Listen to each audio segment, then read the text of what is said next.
Sir ప్రస్తుతం ఈ 4.5 ఏళ్ళలో జగన్మోహన్ రెడ్డి పరిపాలన ఎలా ఉందండి? కొంతమంది వరకు చాలా బాగుంది, కొంతమందికి బాగోలేదు. లో క్లాస్ వాళ్ళకి బాగుంది. ఎందుకంటే వాళ్ళకి డబ్బులు వేసేస్తున్నారు ప్రతి నెలను. వాళ్ళు ఏంటంటే కాలు మీద కాలు వేసుకొని కూర్చుంటున్నారు. ఇక్కడ ఎక్కడ లేబర్ దొరకట్లేదు, పనులు జరగట్లేదు. ఏ పనికి పిలిచినా ఇంత కావాలి అంత కావాలని డిమాండ్ అయిపోయింది. పనులు ఏం జరగట్లేదు అసలు. మాకు పని నడిపించుకుందామనే పని జరగట్లేదు. ఇక్కడ కావాలంటే మీరు రోజుకి 300 ఇచ్చేవాళ్ళు, అటువంటిది 500 డిమాండ్ చేస్తున్నారు. ఎందుకంటే మాకు డబ్బులు వస్తున్నాయి కదా, మేము ఎందుకు చెయ్యాలి అని చెప్పితే ఇంటి దగ్గర కూర్చొని సోమరిపోతుల్లా తయారైపోతున్నారు. జగన్మోహన్ రెడ్డి ప్రవేశపెట్టిన పథకాలు ఎలా ఉన్నాయండి? అవి అన్నీ అందరికీ అందుబాటులో లేవండి. కొంతమంది వరకే అది అవుతుంది. పబ్లిసిటీ ఎక్కువైంది, పబ్లిసిటీ బూస్టింగ్ ఎక్కువైంది. అది సవ్యంగా జరగట్లేదని నా అభిప్రాయం. రాష్ట్రంలో నిరుద్యోగ ఉపాధి ఎలా ఉందండి? లేదు, అస్సలు లేదు. ఉద్యోగాలు అనేవి అస్సలు లేవు. ఈ గవర్నమెంట్ ఉద్యోగాలు తీయడంలో వెనకబడిపోయింది. చాలా దారుణంగా ఉంది. స్థానిక ఎమ్మెల్యే పనితీరు ఎలా ఉందండి? అసలు కనిపించలేదండి ఇంతవరకు. ఎక్కడ కూడా కనిపించలేదు ఆయన. ఏ ఏరియాలో కూడా చూడడానికి అవ్వలేదు ఆయన్ని. వాలంటీర్ వ్యవస్థ కూడా ఇంతకుముందు ఎక్కడో తిరిగేవాళ్ళు, కానీ వాళ్ళు కూడా ఇప్పుడు ఆఫీసర్లు అయిపోయారు అందరూ. ఎవరు కనిపించట్లేదు ఇప్పుడు.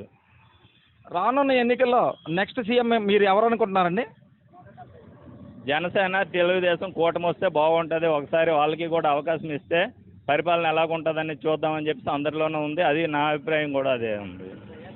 జనసేన పవన్ కళ్యాణ్ స్ట్రైట్ ఫార్వర్డ్గా ఉంటున్నాడు కాబట్టి, ప్రజలకు ఎంతో కొంత తన కష్టపడిన డబ్బులు సమకూర్చి ఇస్తున్నాడు కాబట్టి పవన్ కళ్యాణ్ కూడా ఒకసారి చూస్తే బాగుంటుందని చాలా మేజర్ అభిప్రాయం అది.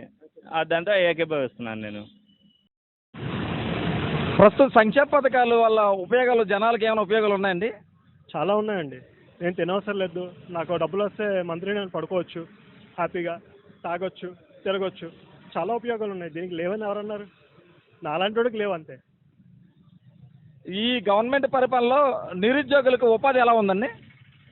నిరుద్యోగులు అంటే నా అపార్ట్మెంట్లోనే ఉన్నారండి 10 మంది దాకా. వాళ్ళు ఇక్కడ నుంచి వెళ్ళి పై కంట్రీలోనో లేదంటే ఇంకొకడో పై రాష్ట్రంలోనో ఎక్కడో ఎత్తుకుంటున్నారు తప్ప ఇక్కడ ఒక్కడికి జాబ్ లేదు. అంటే నేను ఐటీ నుంచి వచ్చాను, నేను ఐటీ పరంగా మాట్లాడుతున్నాను. అలాగే వేరే వాళ్ళు కూడా ఉన్నారు, రైల్వేస్ కానివ్వండి, లేదంటే ఇప్పుడు జాబ్ ఎత్తుక్కున్న వాళ్ళు కానివ్వండి, ఏదైనా కూడా ఎవరికీ లేదు. ఏమనంటే ఫిష్ పాయింట్లు, కర్రీ పాయింట్కి బడ్డీలు ఇస్తాను, ఈ మాటలు వస్తున్నాయి తప్ప ఎక్కడ కొంచెం ఇంకొక జాబ్ అంటే ఎక్కడ నాకేం కనిపించట్లేదు. నెక్స్ట్ స్థానిక ఎమ్మెల్యే పరిపాలన ఎలా ఉందండి? ఎవరో కూడా నాకు తెలియదండి, నేను ఎప్పుడు చూడలేదు. మొన్న వచ్చినప్పుడు ఏదో ఇక్కడ నుంచి కొత్త రోడ్లు వేశారు, ఆ రోజే ఇలా చెయ్యుకుంటూ వెళ్ళారు తప్ప ఒక్కరు కూడా నాకు కనిపించలేదు. నెక్స్ట్ రాబోయే ఎలక్షన్లో సీఎం ఎవరండి? ఇది చాలా ట్రిక్కీ అండి. ఎవరు అంటే నేనైతే గవర్నెన్స్ బాగుండాలి అనుకుంటున్నాను. నేనైతే ఓటు సిఎన్బికి వేస్తాను. बड़ा एंटरटेनमेंट वाला आ गया बिजी सेंटर लोगों का ली ఏమే సక్కు సక్కేంద్ర సక్కు సక్కు బాయ్ బాయ్ బాయ్ బాయేంద్ర బాడ్కవ్ బాయ్ బాయ్. గిరాకి వచ్చే టైం ఏంది? కస్టమర్లు వస్తున్నాడు, రేటు కలిపి గురి. కస్టమర్లు వస్తున్నారు కదా, మాత్రం పొగరు ఉంటుంది మరి. తగ్గించేద్దాం పొగర్ని. డబ్బులు కట్టేస్తావేంటి కొంప తీసి? లేదు, కస్టమర్లు ఆపేద్దాం. పదా మరి మన బిజినెస్ స్టార్ట్ చేద్దాం.